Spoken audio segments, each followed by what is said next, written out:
벌써 2014년 한 해가 다 가고 추수감사절을 맞이하게 되었습니다. 여러 성도님들께서 올 한 해를 돌아보시면서 가장 감사했던 일이 있으셨다면 무엇이었습니까? 저는 개인적으로 두 가지의 일이 있었는데요. 첫 번째는 배대 한인교회 선교 목사로서 다양한 선교사님들과 또 선교지를 직접 방문해서 만날 수 있었던 게 저에게 감사의 제목이었습니다. 올해 제가 도대체 몇 나라를 다녀왔는지 한번 세어봤는데요. 중동, 아시아, 또 아프리카 이렇게 지역을 나누어서 총 9개 나라를 다녀왔더라고요. 제가 무슨 우리 김한효 담임 목사님 같이 유명한 강사도 아닌데 제가 아무런 자격도 없는 자가 어떻게 이렇게 많은 데를, 더군다나 비행기를 자동차를 타듯 다니면서 이런 선교를 할 수 있었을까? 모든 것이 다 하나님의 은혜임을 고백하게 됩니다. 두 번째 감사는요, 이렇게 시도 때도 없이 한 달이 멀지 않고 집을 나가는 저를 보면서 아저씨라고 부르지 않고 날마다 저에게 아빠라고 불러주는 우리 아이들 너무나 감사하게 생각합니다. 요즘 막내가 제가 어디를 가기 시작하면요 맨날 그래요. 아빠 아프리카 가요? 그렇게 얘기를 해요. 그래서 제가 얘네들이 벌써 이렇게 됐구나, 제가 좀 그런 생각했는데 하나님의 은혜로 정말 많은 것들을 누리는 그런 한 해였습니다. 분명 여러분들에게도 다양한 감사의 제목들이 있으실 거라고 저는 생각합니다. 특별히 한 해를 마무리하는 이 시점에 지난 날을 생각하면서 하나님께서 우리 가운데 행하신 일들을 우리가 기억하며 감사하는 것 너무나도 중요하다라고 믿습니다. 오늘 본문 말씀은요, 야곱이 자신의 얼마 남지 않은 생애를 돌아보면서 마지막으로 유언하며 또 축복하는 그런 내용을 담고 있습니다. 야곱의 생애는요, 말 그대로 파란만장한 삶이었습니다. 그는 한 번도 평탄한 삶을 산 적이 없는 그런 사람이었는데요, 늘 많은 문제와 어려움, 역경을 만났지만 그 가운데서 하나님의 도우심과 은혜를 경험했습니다. 무슨 일이든지 시작하는 것도 중요하지만요, 마무리하는 것이 참 중요합니다. 마무리를 잘하게 될 때 모든 것이 좋다라는 그런 평가를 받게 되는데요, 그런 면에서 이 야곱은 자신의 인생을 아름답게 마무리한 사람이라고 볼 수 있습니다. 그렇다면 야곱은 어떻게 자신의 삶을 잘 마무리할 수 있었을까? 오늘 본문을 통해서 저는 두 가지로 잠시 한번 생각해 보기를 원합니다. 첫 번째, 야곱이 했던 것은요, 믿음으로 하나님께서 주신 은혜에 감사했습니다.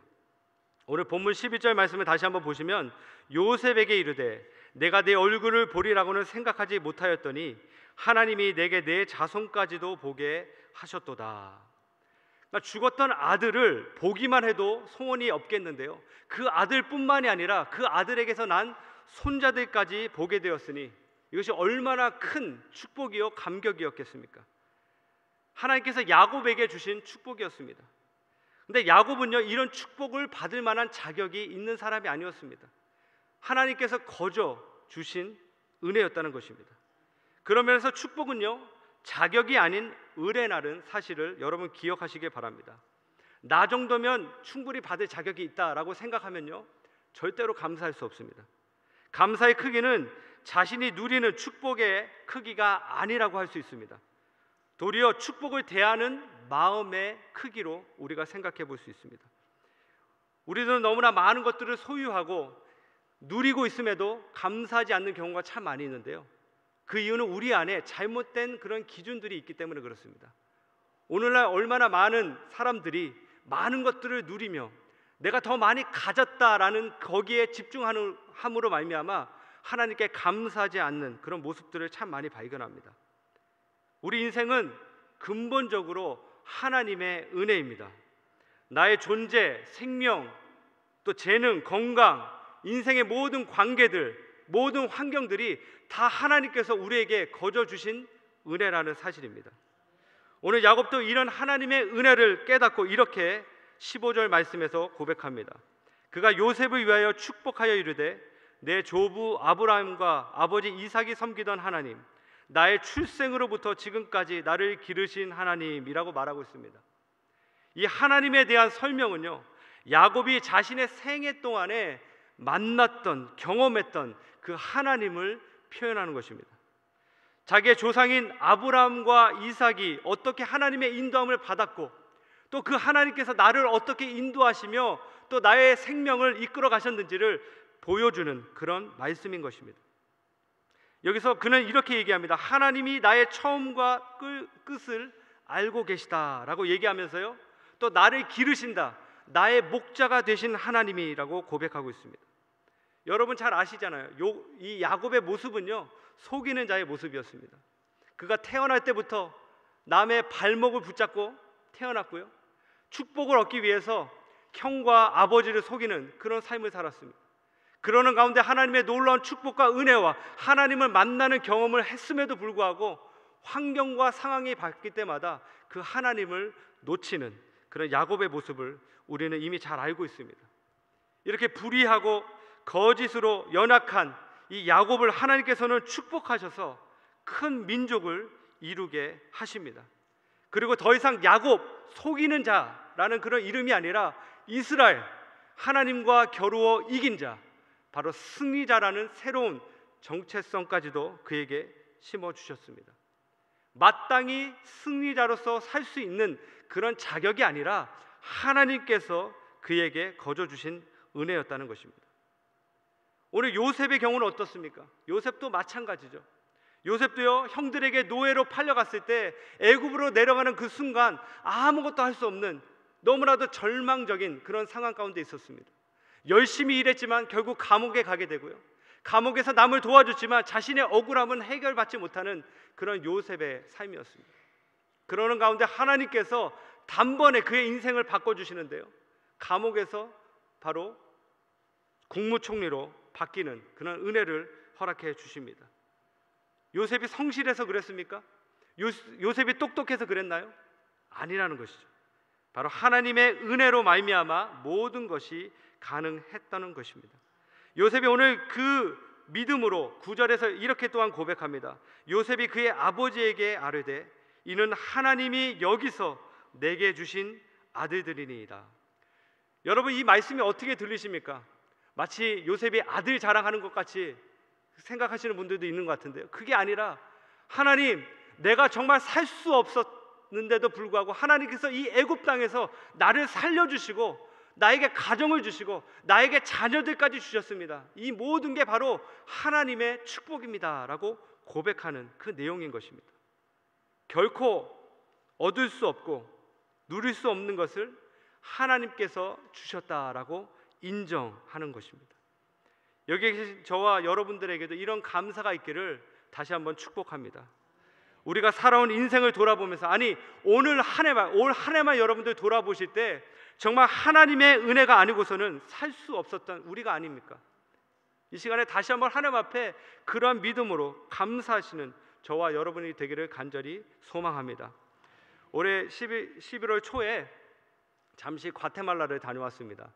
여러분 아시는 것처럼 저희 교회에서 오랫동안 기도와 물질로 후원해서 세워진 우리 과테말라 클리닉을 이제 미엘 교회, 현지 교회에 인수인계하는 그런 중대한 일을 위해서 우리 교회 장로님 2분과 집사님 2분과 또 담임 목사님과 제가 해서 6명의 우리 팀원들이 잠시 과테말라를 다녀왔습니다. 하나님의 은혜로 그 모든 일이 은혜 가운데서 잘 마무리되고 저희가 마치고 돌아왔는데요, 거기 가 있는 동안에 이제 연재관 선교사님을 만나서 교제를 나누는 시간을 갖다가 연 선교사님이 이런 간증을 저희에게 해주셨습니다. 선교사님께서 지난 몇 달 전에 갑자기 일을 하시는데 심장에 큰 통증을 느끼시면서 쓰러지셨어요. 그래서 현지 병원에 이제 응급실로 들어가셨는데 거기서 이제 검사를 한 결과 특별한 문제는 없다, 그냥 약만 드시면 되겠다라고 얘기를 해서 퇴원을 하셨는데요, 퇴원을 하고 나서도 계속 이 심장에 너무나 큰 통증이 있어서 결국은 이제 한국을 나가서 심장 전문의를 찾아갔다고 합니다. 심장 전문의가 보자마자 이렇게 얘기하는 거예요. 당장 이거는 심각합니다, 빨리 수술을 해야 됩니다 라고 얘기를 해서 그 다음날 그냥 큰 수술을 받으셨어요. 받으시고 이제 입원을 하셨는데 그때 이 의사 선생님이 찾아와서 이런 얘기를 해줬다는 것이에요. 당신 같은 이런 증세를 가진 환자를 내가 지금 최근에 5명 정도를 내가 수술을 했는데 그 중에 2명이 죽었습니다 라고 얘기를 하는 거예요. 그런데 3명이 지금 남아 계신데 그 중에 가장 양호한 사람이 당신입니다 라고 얘기를 해줬다는 거예요. 그러면서 본인이 이해하지 못하는 게 두 가지가 있었는데, 첫 번째는 보통 이러한 증세를 가진 분은요, 빨리 하루나 이틀 안에 빨리 병원을 와야지 살 수 있대요. 그런데 이분은 자그마치 한 달 정도를 지금 선교지에 계시다가 나간 거예요. 어떻게 이런 일이 가능했을까? 또 두 번째로는 이런 심장에 문제가 있는 분은 절대로 하지 말아야 될 일이 있는데 비행기를 타면 안 된다고 얘기합니다. 근데 이분은 지금 비행기를 한두 시간 타신 게 아니고 남미에서 한국을 가야 되니까 열 몇 시간을 타고 가신 거예요. 그래서 어떻게 이러한 일이 일어날 수 있을까라고 얘기를 해주는데요, 선교사님이 그 얘기를 들으면서 본인의 마음속에 이러한 감동이 왔다는 거예요. 아, 하나님이 나를 살려주셨구나. 하나님의 은혜로 하나님이 나를 살려주셨구나. 살려주신 이유는 다른 게 아니라 나에게 맡겨진 이 사명을 끝내기 위해서 하나님이 이러한 은혜를 나에게 주셨구나라고 고백하시면서 이렇게 눈물이 글썽하시는데, 제가 그 모습을 보면서 함께 정말 큰 은혜를 받았습니다. 오늘 우리도 마찬가지라고 저는 생각합니다. 이번 한 해를 돌아보시면서 감사를 드리는 저와 여러분이 되기를 다시 한번 주님의 이름으로 간절히 축원드립니다. 이 두 번째로 야곱이 했던 일은요, 믿음으로 주의 약속을 붙잡고 다음 세대를 축복한 것입니다. 오늘 본문 21절 말씀을 보시면 이스라엘이 요셉에게 또 이르되 나는 주구나 하나님이 너와 함께 계시사 너희를 인도하여 너희 조상의 땅으로 들어가게 하시려니와. 야곱은요, 이 죽기 전에 자신의 후손들에게 하나님의 약속을 상기시켜주고 있습니다. 그는 이곳에 안주하지 말고 이제 하나님께서 약속하신 땅으로 우리가 반드시 들어가야 됨을 지금 설명하고 있는 것입니다. 그는 믿음의 사람이요 또 하나님을 신뢰한 사람이었습니다. 야곱은 하나님의 축복이 자기 세대에서만 끝난다라고 생각하지 않았습니다. 그래서 그는 자신이 만나고 경험했던 하나님, 또 그 약속을 자기의 자녀들에게 그대로 전해 주었습니다. 그러면서 오늘 야곱이 요셉의 두 아들을 축복하는 장면이 나오는데요, 약간 이상한 행동을 여기서 보여주고 있습니다. 그것은 맏아들 므낫세에게 오른손을 얹지 않고 왼손을 얹었고요, 또 그 동생인 에브라임에게 오른손을 얹었다는 것입니다. 요셉은 이 모습을 보면서 기뻐하지 않았는데, 그때 야곱이 19절에서 이렇게 얘기합니다. 아버지가 허락하지 아니하며 이르되 나도 안다 내 아들아, 나도 안다. 그도 한 족속이 되며 그도 크게 되려니와 그의 아우가 그보다 큰 자가 되고 그의 자손이 여러 민족을 이루리라. 자, 여기서 보시면 언뜻 보면요, 어떤 피해의 의식을 갖고 야곱이 의도적으로 이런 일을 한 것 같이 보여지기도 합니다. 야곱이 에브라임을 먼저 앞세워서 축복한 이 일은요, 믿음으로 한 행동입니다. 그 내용이 히브리서 11장에 이렇게 기록되는데요, 우리 중요한 말씀이기 때문에 히브리서 11장 21절 말씀 우리 함께 한 목소리로 읽어보도록 하겠습니다. 시작.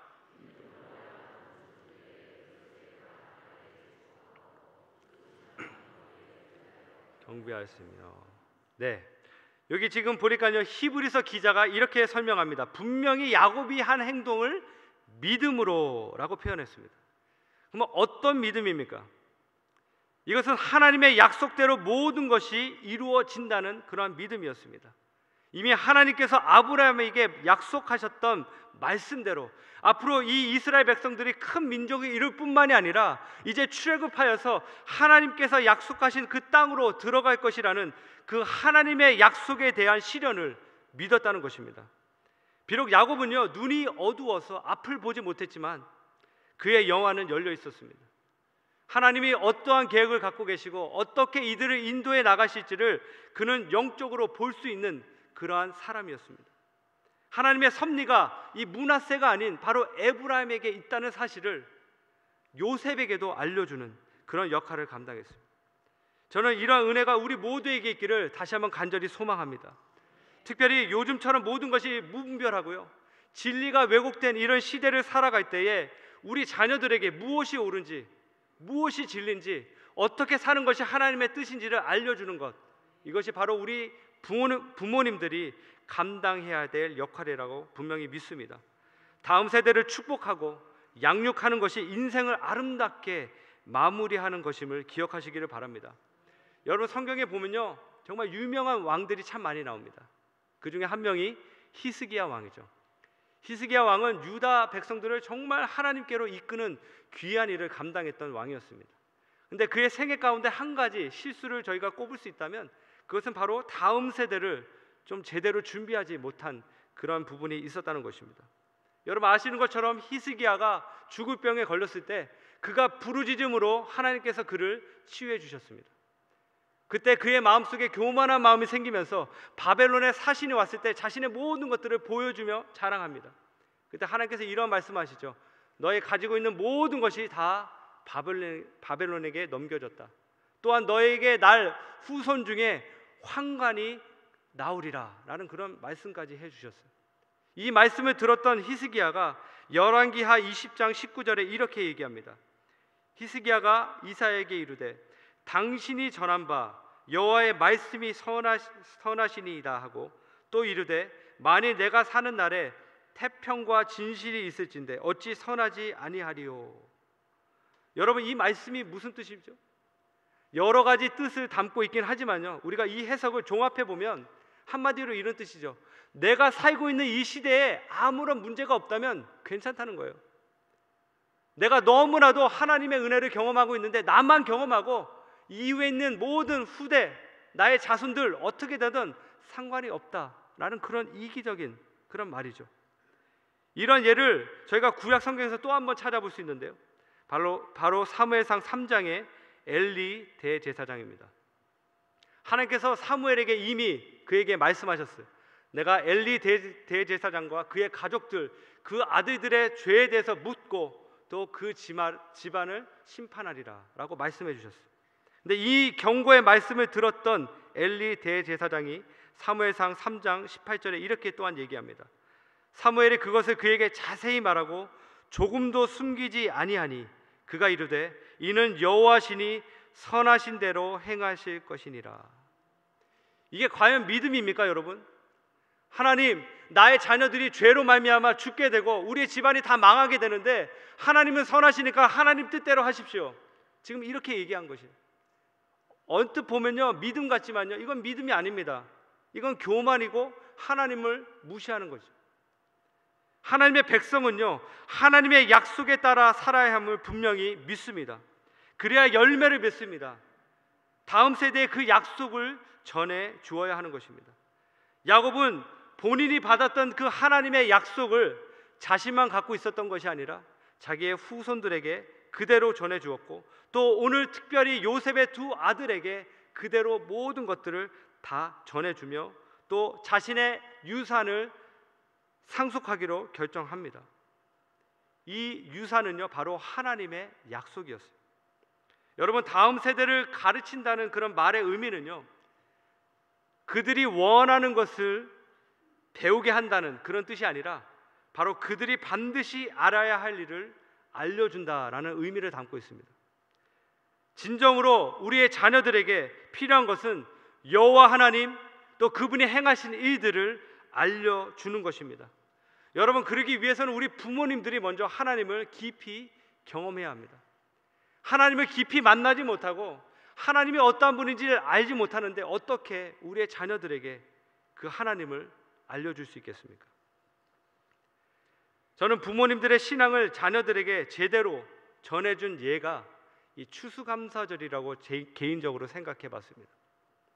여러분 추수감사절에 대한 유래를 너무나도 잘 아실 거라고 생각하는데요, 이 첫 번째 추수감사절은요 풍요로운 가운데서 드린 그런 감사절이 결코 아니었습니다. 청교도들이 종교의 자유를 가지고 그걸 찾기 위해서 102명의 이 사람들이 배를 타고 이 신대륙을 향해서 넘어오게 됩니다. 약 66일 동안에 정말 지루하고 힘든 항해를 마친 다음에 그들이 첫 번째로 미국 땅에 도착했을 때 추운 겨울을 맞이하게 되죠. 그래서 추운 겨울을 맞이함으로 말미암아 약 절반이나 되는 47명의 사람들이 아무것도 못 해보고 죽습니다. 오자마자 반 이상이 죽은 거예요. 그들에게 무슨 풍요로움이 있었겠습니까? 그들에게 무슨 소망이 있었겠습니까? 하지만 그들은요 무엇보다도 먼저 믿음으로 하나님께 감사했습니다. 질병과 배고픔과 추위와 말할 수 없는 어려움을 겪고 있었지만 그들 중에 다시 유럽으로 돌아가겠다라고 얘기한 사람은 한 명도 없었습니다. 그들이 했던 감사는요, 절대적인 감사였고 오직 믿음으로 드린 감사였습니다. 마음껏 하나님을 섬길 수 있음에 감사했다는 것입니다. 비록 그것이 힘들고 어려운 과정이었지만 믿음으로 살아가는 것, 또 하나님께서 우리에게 새로운 기회를 주셨다는 것에 하나님께 다시 한번 감사를 드렸던 것입니다. 이런 참된 신앙을 가진 부모님을 보면서 자랐던 자녀들이 나중에 어떻게 됩니까? 이 미국 땅을 하나님의 말씀으로 세웠습니다. 말씀을 가르치고 기도하면서 하나님을 예배하는 그런 나라로 만들었다는 것입니다. 이것이 바로 믿음으로 하나님께 감사하며 믿음으로 다음 세대를 축복한 이 부모님들의 결과였음을 우리는 분명히 믿습니다. 사랑하는 성도 여러분, 저는 말씀을 정리하면서 이번 한 해 여러분들 정말 다시 한번 돌아보기 원합니다. 나에게 행하신 하나님의 은혜 무엇이 있었는지, 정말 야곱과 같이 믿음으로 하나님 앞에 감사하시는 저와 여러분이 되기를 다시 한번 주님의 이름으로 간절히 축복합니다. 또한 야곱처럼 믿음으로 하나님의 약속을 붙잡고 우리 자녀들을 축복하시기를 바랍니다.